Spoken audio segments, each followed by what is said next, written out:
Today on Two Crazy Ketos, we're going to make cookie dough fat bombs. And we will share one of our favorite recipes right after this.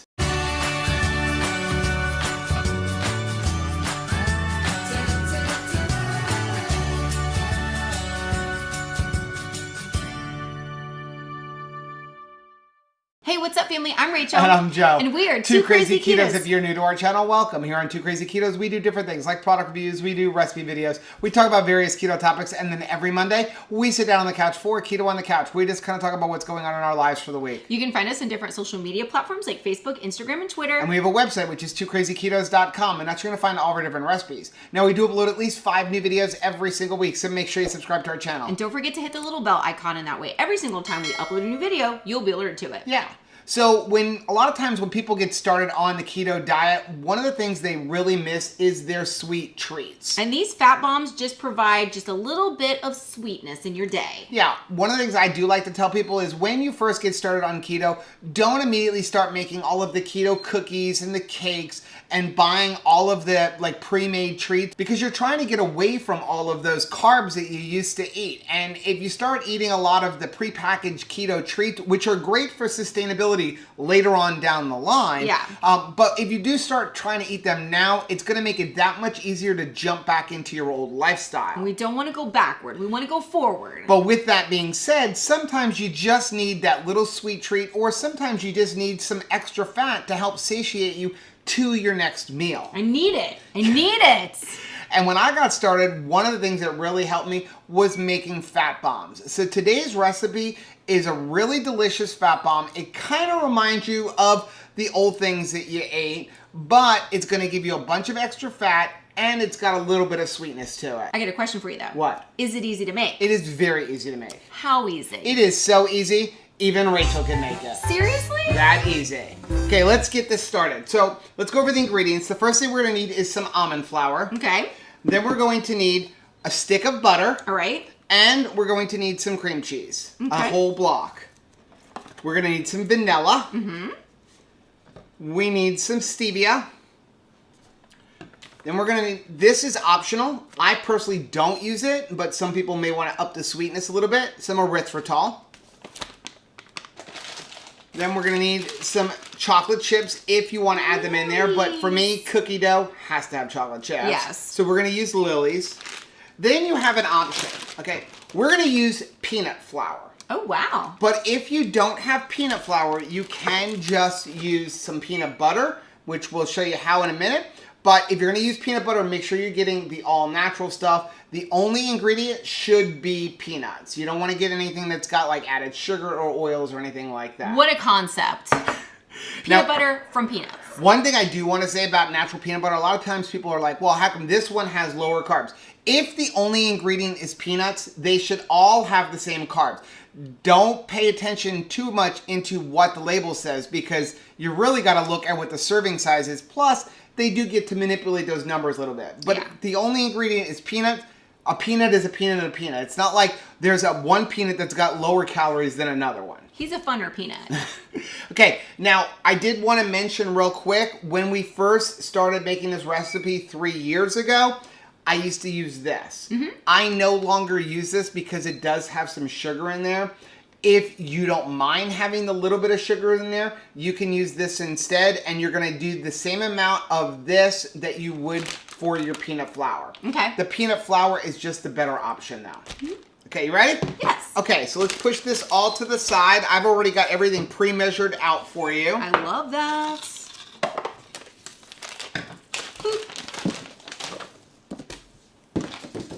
Okay, we're going to start off. We've got a bowl. Got a bowl. And to that bowl, we're going to put 2/3 of a cup of almond flour. And we're going to go 2 tablespoons of our peanut flour. Now, if you're going to use, again, PB Fit powder, same thing, 2 tablespoons. If you're using peanut butter, you're not going to do this step, because it's all you're doing right now is trying to combine all of the dry ingredients. And if you're going to use erythritol, you would add that at this point as well. Last thing I'm going to use is a 1/2 teaspoon of salt, just because I want to have some salt with my sweetness. Okay, so now we can just go ahead and combine all of that. Okay, that's good. Okay, you ready? So now to that, we're going to add an entire stick of butter an entire block of cream cheese, and you want to have this at room temperature, so make sure it's nice and soft. Let's get this party started. Then we're going to add Whoop. a half a teaspoon to a teaspoon of vanilla,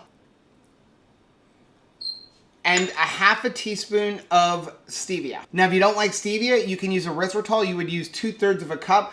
I prefer stevia for 2 reasons. Number 1, no sugar alcohols, which means less total carbs. And also, I really just want a fat bomb. I don't want it overly sweet because I'm trying to get away from the sweet stuff. Trying to get rid of that sweet tooth. Okay, now all we're gonna do is we're gonna take our beater and just combine this really well. Okay, that's good. To that, we're going to fold in 1 serving of the Lily's chocolate chips, and we're using the small ones. And again, all you wanna do is just kind of mix them in. There's not like a big science to it or anything like that. Okay, so that's it. All we have to do now is scoop it out. You're done. See how easy this one is? That was really easy. Okay, so what we're gonna do is we're gonna take a cookie sheet. I'm gonna give you the cookie scoop, and we're shooting for 18 scoops. So what I like to do is just fill it in and then level it off. Okay, so that's 18. So this is what we have now. And basically they're little fat bombs. Yeah. Now what we're gonna do is we're gonna put these into the freezer 5-10 minutes. All we want to do is get everything to solidify back up. Well, it's been about 15 minutes. Plus a week. Plus an extra week or so. And what ended up happening was we put them in the freezer so they can harden up so we can shoot this part of the video. Eaten. And the kids got a hold of them. Our kids ate them. They ate them all before we can shoot this video. So we had to make another batch. Isn't that like a testimony that they're good though? Because they're not even keto and we can't keep them in the fridge. Yeah, as soon as we make them, they ate them. And actually, when we made them before, we had 36 of them. And within a day, they were all gone. Because they're tasty. So we made another batch, and they even got their hands on this batch. So we figured, let's shoot this part of the video right now Quick. before they go away. So this is what we've got. There's 15 out of the 18 left, and this is what they look like, and I'll kind of give you guys a close-up of it. So it literally looks like a little cookie dough fat bomb. Yeah. Almost like a bonbon. I was gonna say when a you were a kid, I bonbon. used to eat bonbons all the time, those Yeah. chocolate-covered bonbons. Very similar to that. Now remember, the ones that we made, these are not going to be very sweet. I only put some stevia in it. Now, if you want them really sweet, you can always add in some allulose, some erythritol. If you want that little bit of grainy, like from the erythritol, Yes. like a sugar, use erythritol. Sometimes that's really nice. Sometimes it's really nice. I just prefer to have it a little bit less sweet to get me like away from that sweet tooth kind of thing, but still give me the fat. And also, you know, the allulose, the erythritol, all that stuff is going to up your total carbs on them. I like to have them with just a cup of coffee. Keep my coffee black and then be able to have a little, you know, cream. Yeah, you can even take one of these and drop them into your coffee. Blend it up. Blend it up, and it'll give it a nice flavor because you're basically putting butter and cream cheese in your coffee. It's an instant keto coffee. Yeah, so now the way we like to do it is we take these. They're not very shelf stable. You can't keep them out on the counter. You're going to have to put them in either the refrigerator or the freezer. So we just put them in like one of these little airtight containers. These are the lock and locks. We get them off of QVC. They need a real lock on them. And yeah, we keep these now in the freezer Too convenient. because it's takes a little bit longer to eat when it's in the freezer. Yeah. So let's quickly go over the nutrition on these. If you break it down into 18 servings the way we did, it's going to work out to be, each one is going to be roughly 118 calories, 12 grams of fat, 2 grams of protein. It's 2.3 total carbs with 0.6 grams of fiber. So it's going to be about 1.7 net carbs. And again, that's if you're only using stevia as the sweetener. It's easy to make. And it's just 100 calories. It's just enough to take the edge off. And again, it's got a lot of fat in it, so it's going to help you hit your fat macros. It's going to help you if you just need a little something to get to your next meal. Or if at the end of the day, you want a little treat, but you don't want to overdo the sweets. This is the perfect option. Sometimes I need a reward for adulting. All day long. Now again, like we said earlier, you can kind of change this up. If you don't want to use the peanut butter, you can take out the peanut butter. You can add in some other things. You can keep out the chocolate chips. You can substitute peanut butter for the peanut butter flour, or you can even use PB Fit powder. So pretty much the sky's the limit when it comes to this recipe and the way you can change it up. I need it. I need everything in there. Do not take out the peanut butter. Do not take out the chocolate chips. I need it all. Or you could be like Rachel and just leave it as is. All of it. So that is our video for today. Please do us a favor. Let us know down in the comment section if you make these, and also let us know what kind of other add-ins you'd put into your fat bombs. Yeah, add. Add? The word is add. Add more. Please do us a favor and hit that like button down below. And don't forget to subscribe to our channel and hit the little bell icon, and that way every single time we upload a new video, you'll be alerted to it. And until next time, Bye.